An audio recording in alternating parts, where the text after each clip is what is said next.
La nuit est tombée sur le village plus tôt que d'habitude. Le ciel était d'un noir épais, comme s'il était recouvert de velours, et la lune perçait à peine à travers les lourds nuages.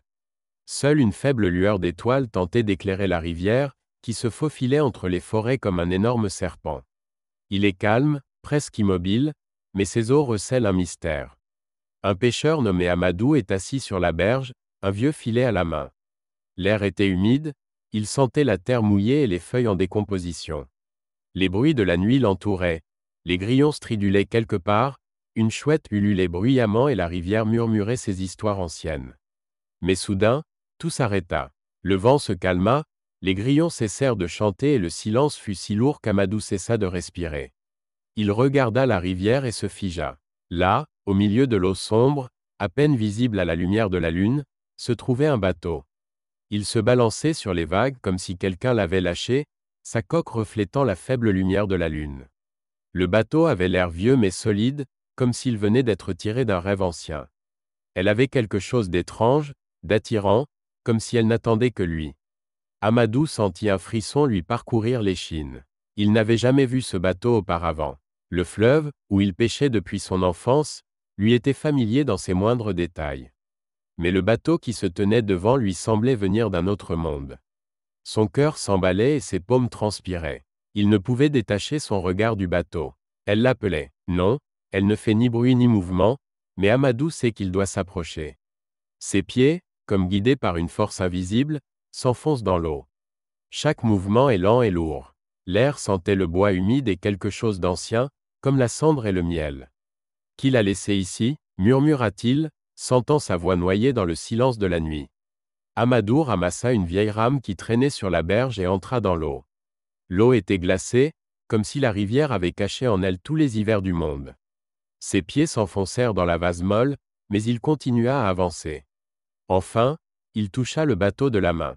Son bois était lisse et chaud, ce qui était étrange, car la nuit avait été froide. Amadou sentit son cœur se figer et battre plus vite. « Tu m'attends » demanda-t-il doucement, sans même s'attendre à une réponse. Le bateau se mit à tanguer comme s'il était d'accord. Ses mains tremblaient, mais il monta à bord. Lorsqu'il s'assit, ce fut comme si le monde autour de lui avait changé. Le fleuve était plus large, ses eaux plus profondes, son silence plus profond. Amadou prit les rames et le premier mouvement l'emplit d'une étrange énergie. Le bateau glissa sur l'eau comme s'il savait où aller. Amadou rame, et à chaque mouvement, l'air autour de lui devient plus dense, plus lourd. Il sentit un sentiment étrange l'envahir. D'abord une légère fatigue, comme après une longue journée, puis une froideur qui le pénétrait jusqu'au cœur. À chaque coup de pagaie, il sentait qu'il perdait quelque chose d'important, mais il n'arrivait pas à savoir quoi. Que se passe-t-il ? Chuchote-t-il, la voix tremblante. La rivière est restée calme, mais elle semble maintenant vivante. L'eau autour du bateau murmurait quelque chose, comme si elle essayait de l'avertir. Amadou regarda ses mains et remarqua qu'elles étaient devenues pâles, comme si le sang les avait quittées. Une légère peur le saisit, mais le bateau continue d'avancer et son corps, comme par enchantement, continue de ramer. Soudain, une brume s'abattit sur le fleuve. Elle était épaisse, laiteuse, et sentait l'humidité et quelque chose de doucement pourri. Amadou sentit sa conscience se troubler. Des images défilent devant ses yeux, les visages des gens de son passé, sa mère qui l'appelle par son nom, sa femme qui le regarde tristement et son père qui se tient sur la berge et acquiesce silencieusement. « Qu'est-ce que cela signifie » s'exclame Amadou, la voix pleine de désespoir. Mais au lieu d'une réponse, le bateau continue d'avancer. L'eau devint aussi sombre que la nuit, et l'air autour d'elle sembla immobile. Amadou sentait son âme se séparer de son corps, et à chaque coup de rame, il perdait un peu plus que ses forces. Lorsqu'il s'arrêta enfin, une étrange image s'offrit à lui.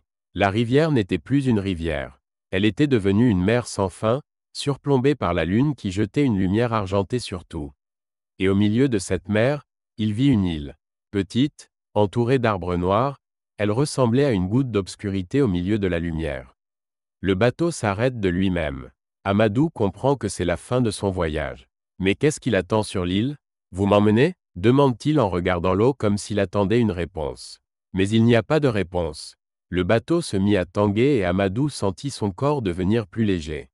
Il ne pouvait pas dire s'il était vivant ou mort, mais un sentiment de calme l'envahit. Il ferma les yeux et le monde autour de lui se dissolvait. Lorsqu'il rouvrit les yeux, Amadou se rendit compte que l'île était juste au coin de la rue. Mais ce qu'il vit lui fit mal au cœur. Les arbres, noirs et tordus, ressemblaient à des ombres figées dans l'agonie. Leurs branches s'élançaient vers le haut comme pour demander de l'aide, et leurs racines perçaient le sol et s'enfonçaient profondément, comme pour se cacher de la lumière de la lune. Des ombres le regardaient depuis le rivage. Leurs silhouettes étaient floues, mais Amadou voyait en chacune d'elles quelque chose de familier. Les visages qu'il avait vus dans ses rêves l'observaient maintenant. Leurs yeux brillaient d'une faible lumière et leurs lèvres murmuraient quelque chose qu'il n'arrivait pas à déchiffrer. Ce n'étaient pas seulement des fantômes, c'étaient des souvenirs, ses propres peurs et ses regrets. « Pourquoi êtes-vous ici » s'exclama-t-il, sa voix résonnant sur la mer désolée. Les ombres ne répondirent pas, mais s'avancèrent, les mouvements lents et tendus, comme si chaque partie d'elle était enchaînée. Le bateau s'amarre à l'île. Amadou sentit ses pieds fouler le rivage sablonneux. Le sable sous ses pieds était étrangement chaud, comme si l'île contenait la chaleur d'une vieille flamme. À chaque pas, il sentait la force le quitter. Sa respiration s'accélérait, ses jambes tremblaient et son cœur battait comme s'il était sur le point de s'arrêter. L'air était chargé d'une odeur de feuilles et d'amertume. Amadou tousse, mais continue d'avancer comme si sa volonté ne lui appartenait plus. La barque est abandonnée, mais la voie est libre.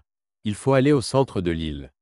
Soudain, un arbre apparut devant lui, immense et ancien.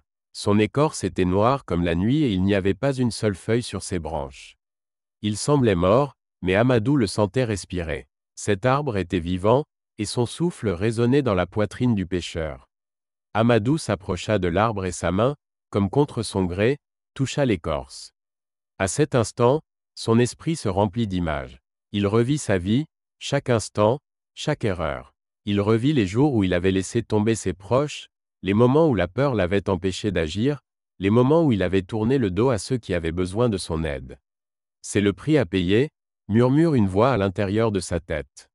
La voix était profonde, comme si elle venait du cœur de l'arbre. Le prix de quoi ? Murmure difficilement Amadou, la voix tremblante de terreur. Tu es venu te chercher, mais chaque coup que tu as donné t'a enlevé un morceau de ton âme. Maintenant, tu es devant la vérité. Tu dois choisir. Retrouver tout ce que tu as perdu ou rester ici pour toujours. À ce moment-là, Amadou a compris. Le bateau était un piège. Il l'appelait, lui promettait quelque chose de plus, mais à chaque coup de rame, il perdait le contact avec lui-même. Il se souvient d'avoir ressenti de la fatigue alors que les souvenirs commençaient à s'estomper, laissant un vide en lui. Il savait maintenant que chaque coup de pagaie était un pas vers la disparition, comme les ombres sur le rivage. « Je ne peux pas rester, dit-il, la voix ferme malgré sa peur. J'ai une famille, j'ai une vie que je veux vivre. Alors accepte ta douleur, répondit la voix. Accepte chaque erreur, chaque perte. C'est seulement ainsi que tu pourras t'en sortir. Amadou sentit quelque chose lui serrer la poitrine. Tout le poids d'une vie vécue lui pesait. Il voyait comment il avait perdu des êtres chers, comment il avait abandonné des rêves, comment il avait reculé devant les épreuves. C'était insupportable, mais il savait qu'il devait s'en sortir. Lorsque la douleur s'est estompée, Amadou a ouvert les yeux. L'arbre avait disparu, les ombres s'étaient dissipées et le fleuve l'entourait à nouveau de son murmure silencieux. Le bateau attendait sur la berge, sa coque ne brillait plus. Ce n'était plus qu'un vieux bateau qui semblait sur le point de tomber en morceaux. Amadou monta dans la barque et commença à ramer. Cette fois, chaque coup de rame apporte un soulagement plutôt qu'une douleur. L'air était frais, l'odeur de la terre humide et de l'herbe revenait, et les bruits de la nuit reprenaient vie. Lorsqu'il atteignit le rivage, son cœur était lourd mais paisible. Le pêcheur n'a jamais revu le bateau, mais il savait que la rivière la gardait quelque part dans ses profondeurs, prête à appeler ceux qui cherchaient la vérité. Chaque fois qu'il regardait l'eau, il se souvenait de la nuit où il avait failli se perdre, mais où il avait trouvé quelque chose de plus important. Si cette histoire vous a touché, laissez un commentaire. Que pensez-vous qu'il soit réellement arrivé à Amadou ? Abonnez-vous à notre chaîne pour découvrir d'autres histoires incroyables qui vous feront réfléchir et frissonner.